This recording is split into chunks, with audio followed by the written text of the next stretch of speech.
Hi, my name is Lydia.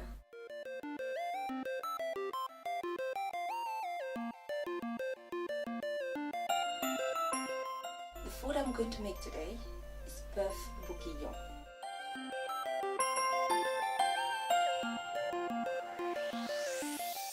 My job is working, supporting families experiencing difficulties in their home.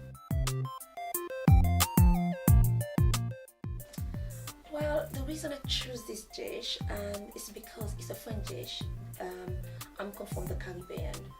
Guadeloupe is a French West Indies, so we got a little bit of mixture of everything, and I thought that if I mix a little bit of Caribbean French, just to bring a little bit of flavor of everything.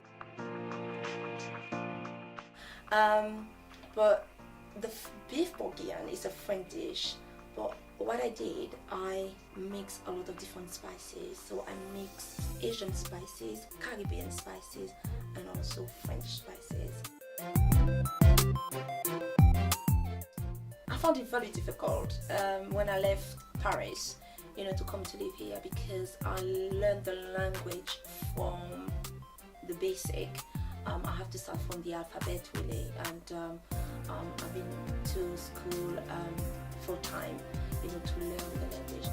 Okay, the hardest part when I came here, it's just like sometimes people was talking to me and I just blocked them, like pretending or nodding my head. Yes, I understand what you're talking about. And after the person asked me, do you understand what I'm talking about? And I said no. And how the people started to be frustrated themselves. If I'm really tired during the week and I feel like I'm not cooking, I have to make something. I have to make something, because for me, I have to eat something to make me feel good.